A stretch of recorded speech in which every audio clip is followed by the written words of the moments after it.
IVS ఈరోజు మనం అధ్యాపన శాస్త్రం బిఎడ్ గణిత శాస్త్ర బోధన అభ్యసన శాస్త్రం 2 తెలుగు మరియు సంస్కృత అకాడమీ ఆంధ్రప్రదేశ్ వారి బుక్ అండి. ఇందులో మనము 4వ అధ్యాయంలో ఉన్నాము. 3 అధ్యాయాలు కంప్లీట్ చేసుకున్నాము. అందరికీ గణితంలో ఉన్నాము. ఇందులో గణితంలో వేగము, ఖచ్చితత్వము, speed and accuracy in mathematics అయిపోయింది. నెక్స్ట్ 4.1 4.2 చేసి అభ్యాసకుల పట్ల అవగాహనలో ఉన్నామండి. ప్రతిభావంతులైన అభ్యాసకుల గురించి చెప్పుకుంటున్నాము. తర్వాత గణితంలో ప్రతిభావంతులైన విద్యార్థుల యొక్క లక్షణాలు ఎలా ఉంటాయి అవి కూడా చెప్పుకున్నాము. గణిత ప్రజ్ఞ గల విద్యార్థులకు ఏర్పాట్లు ఎలా చేయాలి అనేది ఎలా ఉంటాయి అనేది చెప్పుకోబోతున్నాం ఈ క్లాస్లో, ఈ వీడియోలో చూడండి ఒకసారి. సో ఇక్కడి నుంచి మనకి డిఎస్సికి చాలా ఇంపార్టెంట్ అండి. ప్రతి పేజీ కూడా చదువుకోవాలి. Each and every line important అండి ఫర్ డిఎస్సి. సో చూడండి, మన ప్రతిభ గల వారిని గుర్తించి ఎవరైతే ఉన్నారో వాళ్ళని ఒక సమూహాన్ని ఏర్పరచాలి. బోధనలో వారికి అనుగుణమైన ప్రత్యేక పద్ధతులు పాటించాలి. సమూహంలోని వారందరూ దాదాపుగా సమాన సామర్థ్యాన్ని కలిగి ఉంటారు కావున మనకి బోధన అనేది విసుగు కలిగించదు. అయితే వీరి ఉపాధ్యాయులు కూడా తగిన సామర్థ్యాలు కలిగి ఉండి ప్రేరకులుగా మారాలి. ఉపాధ్యాయులు వీరికి పరిష్కరించేందుకు వైవిధ్యం కలవి కఠినమైన సమస్యలని ఇచ్చి ప్రోత్సహించాలండి. ఈజీ అయినా ఇవ్వకూడదు. ప్రజ్ఞ, సృజనాత్మకత, క్రియేటివిటీతో కూడిన నియోజనాలను ఇవ్వాలి.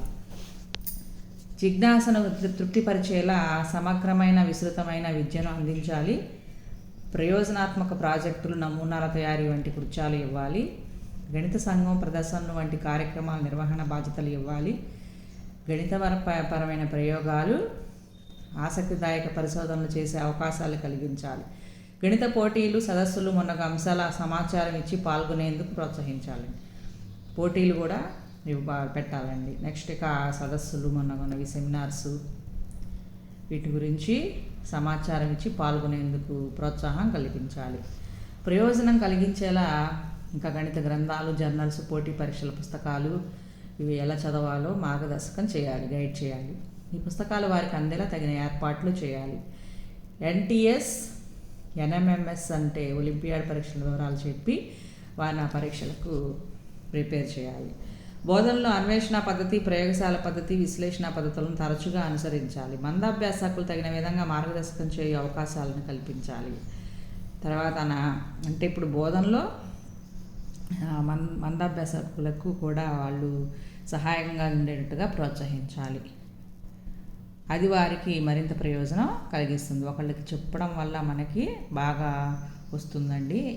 ఆ విధంగా మందాభ్యాసకులు కఠోర శ్రమ చేసి ఎక్కువ సమయాన్ని కేటాయిస్తే వాళ్ళు కూడా వీళ్ళలాగే అద్భుతాలు చేయగలుగుతారండి.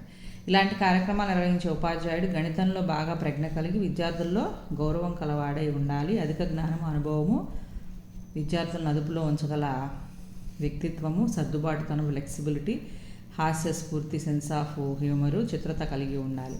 అలాంటి ఉపాధ్యాయుని మార్గదర్శకంలో ప్రతిభపరంగా సమసామర్థ్య సమూహాల నిర్వహణ లక్ష్యం సాధించగలదు. ఈ విధంగా సదుపాయాలు ఉండాలి. సమసామర్థ్య సమూహాలు ఈ విధంగా ఉండాలండి ఉపాధ్యాయుని మార్గదర్శకంలో. నెక్స్ట్ వేసవి కార్యక్రమాలు ఎలా ఉంటాయి? గణితంలోని అదనపు పాఠ్యాంశాలపై వేసవిలో తరగతులు ప్రత్యేకంగా నిర్వహిస్తారు. ఇవి మనకు బాగా పరిచయమైన సమ్మర్ కోచింగ్ వంటి కార్యక్రమాలు కావు.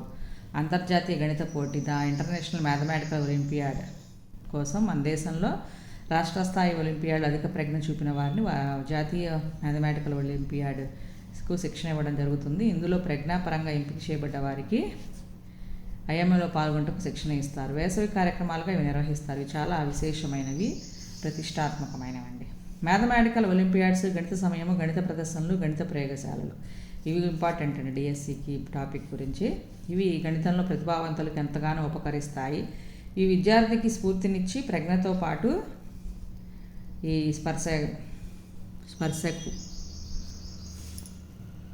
స్పర్ధకు అండి అవకాశం ఇచ్చి గెలుపునిచ్చి గణితాన్ని ఒక ప్రవృత్తిగా మార్చుకునేటట్లు చేస్తాయి. కాబట్టి పాఠశాలలో ఇవి కంపల్సరీగా ఉండాలండి. ఇంకా వెలుపల కూడా మార్గదర్శనం చేస్తాయి. పాఠశాల వెలుపల కూడా వీటి పరిచయం అనేది ఆవశ్యకత, నిర్వహణ, ప్రయోజనాలను, ఇతర అంశాలను మనము వివరంగా ఇదే అధ్యాయంలో 4.3 గురించి తెలుసుకుంటామండి. సో నెక్స్ట్ అభ్యసనంలో వెనుకబాటుతనం, బ్యాక్వర్డ్నెస్ ఇన్ లెర్నింగ్. ఎందుకని ఒక విద్యార్థి అభ్యసనంలో తన తోటి విద్యార్థుల కన్నా వెనుకబడి ఉంటాడంటే, ఇప్పుడు పాఠ్యాంశ విషయమై వెనుకబడిన విద్యార్థి అనడం అనేది పరిపాటి. ఇది అన్ని పాఠ్య విషయాల్లో కావచ్చు, లేదా కొన్ని లేదా ఒక పాఠ్య విషయము, దాని గణితంలో కావచ్చు, అన్నీ లేక ఎక్కువ వాటిలో ఇలా జరిగితే దాన్ని సాధారణ వెనుకబాటుతనం అంటారు. బ్యాక్వర్డ్నెస్, జనరల్ బ్యాక్వర్డ్నెస్ అంటారు. ఏదైనా ఒక సబ్జెక్టు పరంగా అయితే ప్రత్యేక వెనుకబాటుతనము అంటారు, పర్టికులర్ బ్యాక్వర్డ్నెస్ అంటామండి. సో సాధారణ వెనుకబాటుతనము అంటే ఎలా ఉంటుంది? ఒక విద్యార్థి అసలు ఎందుకు సాధారణ వెనుకబాటుతనానికి కారణం ఏంటి అంటే, అతనికి అల్ప ప్రజ్ఞాలబ్ధి, లో ఇంటెలిజెన్స్ కోషెంట్ అనేది ఉంటుంది. అందుకే వీరి అభ్యసన చాలా తక్కువ స్థాయిలో జరుగుతుంది. ఈ పరిస్థితికి మానసిక లోపాలు ఉంటాయి, కొన్ని ప్రత్యేక శారీరక వైకల్యాలు ఉంటాయి. ఇవి ఏం ప్రధానమైన కారణాలు కావచ్చు. వీరు చదువు పట్ల ఎటువంటి శ్రద్ధ, ఆసక్తి చూపరని. తర్వాత వీళ్ళు అవధాన శక్తికి, ఏకాగ్రత స్థాయి వీరిలో కనిష్టంగా ఉంటాయి. ఒక స్థితిలో కానీ ఒక విషయం పట్ల కానీ కుదురు ఉండదు. సాధారణంగా తోటి సమాజం వారి ప్రవర్తన, విద్యా విషయంగా వారి వైఫల్యాన్ని ఎత్తు చూపుతుంది. అందుకు వారు ప్రతిస్పందనలు విపరీతంగా ఉంటాయి, అసలే లేకుండా అవుతాయి. అంతే తప్ప లోపాలు సవరించబడవు.